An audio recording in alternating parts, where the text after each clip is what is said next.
Hi folks, today I want to talk about the Tidal series hang-on back filters. So as you know, the Tidal series, this happens to be a Tidal 55 and I have a Tidal 75 over there on top of that planted tank, and I do like the Tidal series filters for sure. They got a lot of great features, but there's one feature that me personally I don't like, and I resolve it by doing a few little modifications to it. So I wish, that Tidal would come out with two different versions of their Tidal series. One with a skimmer for those that like the skimming, and one without the skimmer. Me personally, I don't like the skimmer because I think it just takes too much away from the bottom flow from the input tube, or the input tube, whatever. So what I've done is, I don't know if you know, like your aquarium lids, you got that little plastic piece that sits on the very back of it where you can cut holes and drop your filters and stuff through there.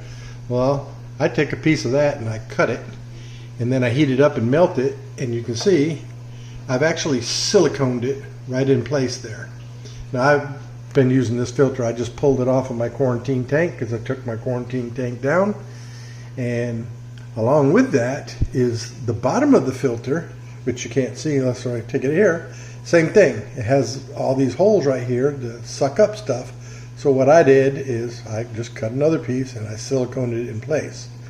So what that does, and it forces the water to be drawn up through here, through your siphon tube, or whatever you want, like a suction tube. And that's the way I like it. That way I get the draw up through there. So one thing I think I'm going to do as well, there's a couple things here. So in the base here, I don't know if you can see it real well, but yeah, let me see if I can get it to where it's lighted. So you see that blue knob there, you can adjust it. Mine won't adjust because it's glued shut or glued wide open, but you can see that that's how you can adjust or regulate how much gets sucked up through that tube. I want it full open. So another thing I'm going to modify, and I just decided to do this as I was making this video, is on the bottom side of this piece. As you can see, it's already got, you can see, let me get it where you can see it better. It's already got half of it blocked and it's molded in there. I'm going to take my little Dremel tool and I'm going to open that up full beam, and I bet that will help the flow considerably. So that's my plans on doing with this filter. Actually right now, because I don't have a quarantine tank up, I won't be using it right away, but that's what I'm going to do to this thing. And I may end up doing it to my Tidal 75 over there, is opening up that little hole a little bit, because I've just now realized it. But all in all, these filters are really great.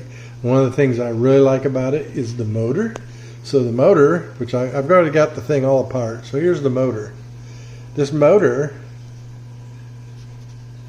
sits in the water all the time. So if you have a power outage or anything to that nature, the motor will automatically kick on. You don't have to prime the filter. You don't have to worry about your filter not starting.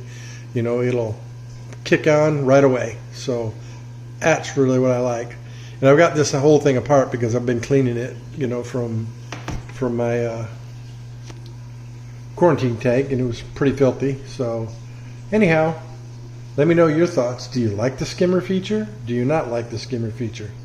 You just let me know. Me personally, I don't like the skimmer feature. Some people love it. Me, on the other hand, I don't love it because I think it really takes away from a lot of the suction power in the bottom. So, and there's no adjustment on the skimming portion at all. It's just wide open. There you go.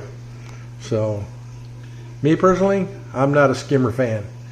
And I know there's others out there that aren't a skimmer fan, but if you do have a Tidal and you don't like the skimmer, that's one thing you can do. You can just silicone a plate on there and block it. And guess what? Now you got full suction down there in the bottom end.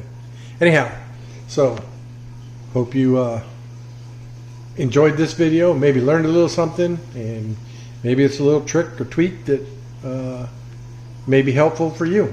And just another thing. I had my grandson over here again yesterday, and we moved that 40 breeder again. So my wife decided that 75 gallon has got to go right here. It'll look better than having the 40 here and then the 75 over there. So gotta listen to the wife. Happy wife, happy life. Anyhow, my grandson and me, we moved this tank last night. We moved it over, and then this coming next weekend, my son-in-law is going to come over, and we're going to empty out my 75, pull the fish out of there, empty it out, and bring the 75 in here and put it in here and set it up and put the fish back in it and let it run in here while I wait on my 125, which is doing leak testing. And currently it's been running since Thursday, and today is Sunday, and no leaks noted. And so we're slowly making progress. Anyhow, that's this part of the room, and then over here is my 180 gallon, and you notice I put my baby Oscars in here, and they're doing well. They're getting along with everybody. There's both of them right there, so things are looking good. Anyhow, hope you enjoyed, and like and subscribe and share. Thank you, everybody, and have a happy Easter. Bye-bye.